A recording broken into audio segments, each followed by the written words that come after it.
gushima Imana y'amahoro ko naje gusenga ahangaha ari ubwa mbere nkaza barangiza bakantangira mituweli. Amen, haleluya. Abantu twatangiye mituweli bari hehe? Bazamura ibiganza. Yo, nawe twagutangiye mituweli. Imana ihabwe icyubahiro. Mujye mujya kwivuza mubwe ngo Yesu agira neza. Ndashima Imana rero Perefeta ajya avuga ibintu tukabyita nayo cyangwa n'abandi bakabitwara ukundi kutariko.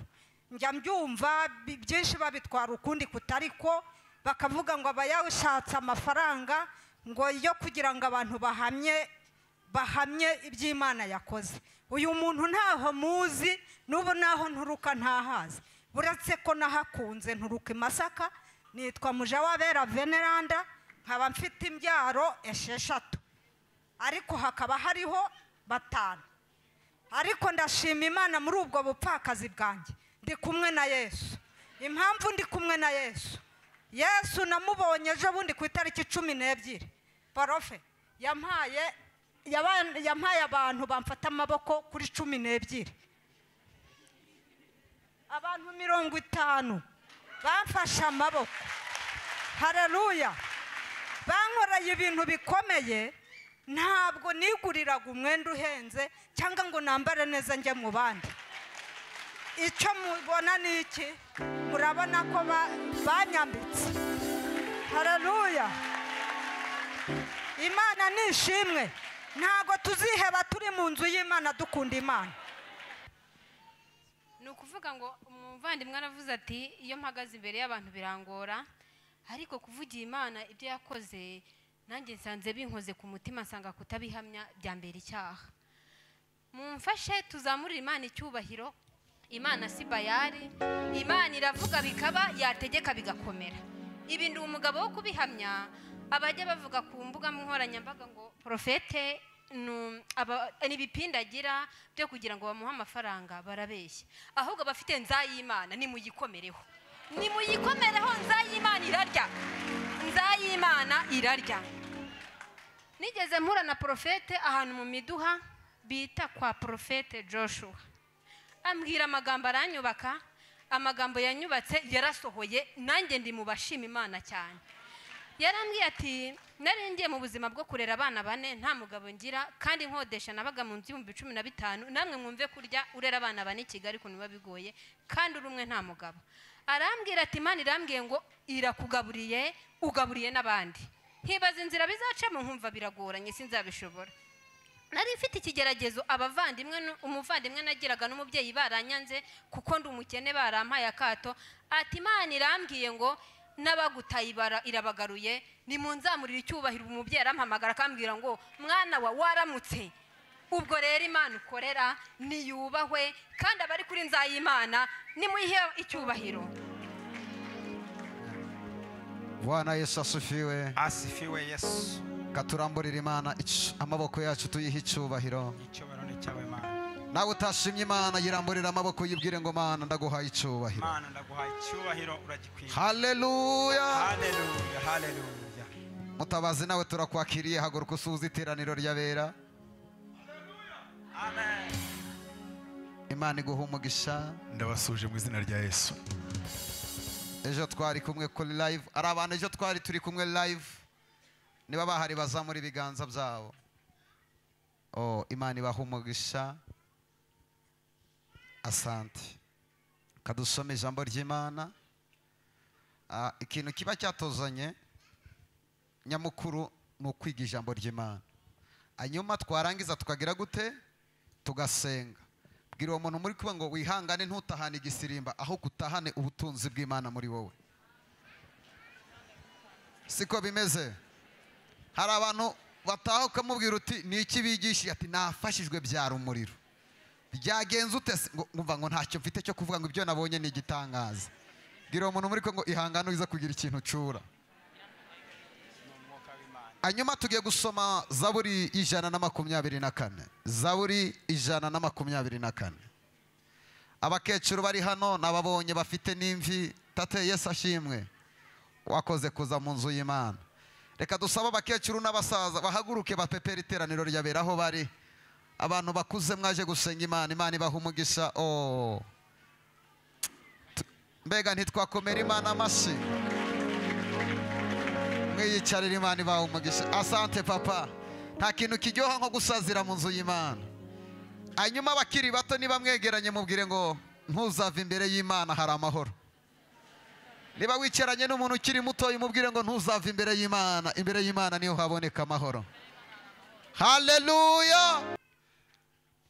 iyaba Uwiteka atari we wari mu ruhande rwacu. Zaburi 124 umurongo wa 2 Bibiliya iravuze ngo iyaba Uwiteka atari we wari mu ruhande rwacu. Ubwo abantu baduhagurukiraga, ubwo ababisha baduhagurukiraga, baba baratumize bunguru. biravuze ngo baba baratumize bunguru. Ubwo umujinya wabo wacanwaga kuri twe. Imana iguha umugisha papa. Ubwo umujinya wacu wacanaga kuri twe, amazi aba yaraturengeye rwose. amazi aba yaraturengeye rwose. Isuri iba yaratembye ku bugingo bwacu. Hanyuma Bibiliya iravuga ngo isuri iba yaratembanye ubuzima bwacu. Amazi yihindurije aba yaratembye ku bugingo bwacu. Uwiteka ahimbazwe. Duhereze Imana icyubahiro. Uwiteka ahimbazwe. Ataradutanze kuba nk'umuhigo, utaradutanze kuba umuhigo w'amenyo. Kadukomera Imana amashyi tuganire ijambo rye. Mubwire ngo ntiwongere kwiheba, Yesu aracyari ku ngoma. Ntiwongere kwiheba, Yesu aracyari ku ngoma. Ntiwongere kwisuzugura, Yesu aracyari ku ngoma. Ntiwongere gutega ubwoba n'abaguca intege, Yesu aracyari ku ngoma. Imana ibaha umugisha. Katureba abantu bageze hano bwa mbere tubakire bahaguruke ku maguru yabo. Niba ugeze hano bwa mbere haguruka ku maguru yawe. Dukomere Imana amashyi menshi ku bwawe.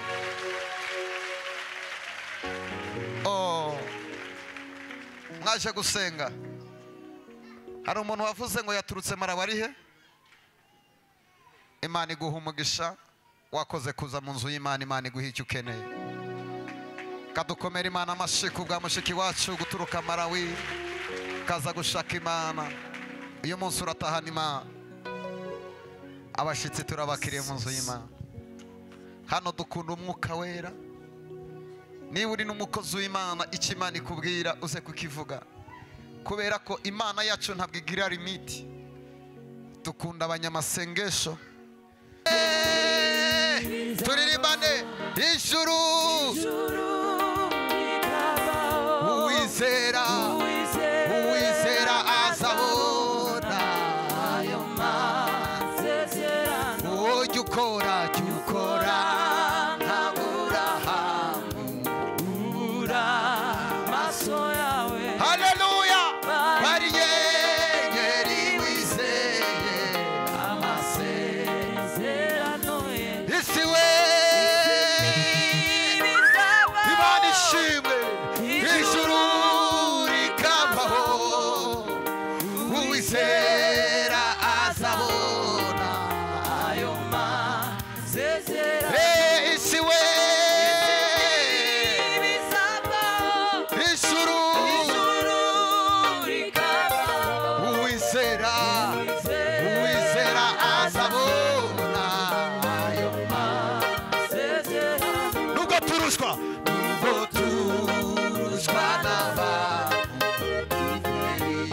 Imana yacu, Yesu niwe nshuti nziza izahora. Nubwo turushwa n'abantu,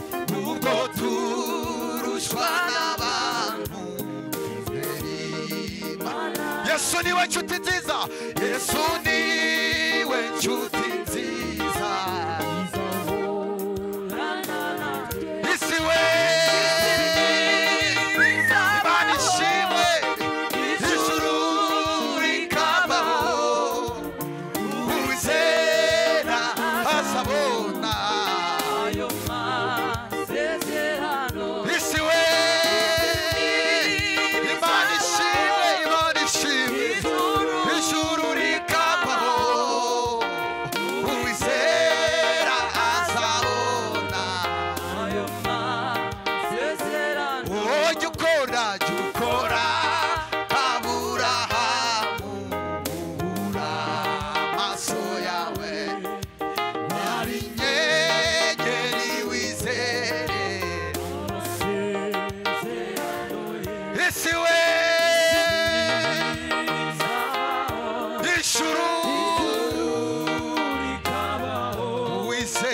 uwizera azabona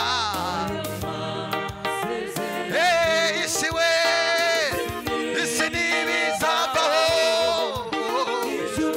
ijuru rikavaho uwizera thank you Father thank you Lord nubwo turushwa n'abantu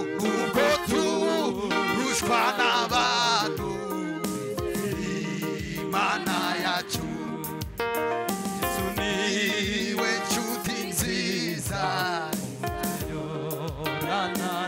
haleluya tuzamura ibiganza byacu nihe habizera bazajya kuba muri iyi si naho tuzakirira nta hantu hatagerwa n'umubi ibibi nta hantu twabihurira ntaho mu isi ntaho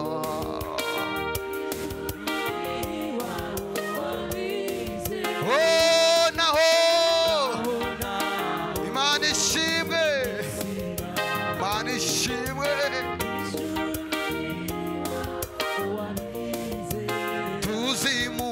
tuzimuka mwisi tuge aheza twubakiwe n'umuki ku mana yacu hari amazu yubakanwe isuku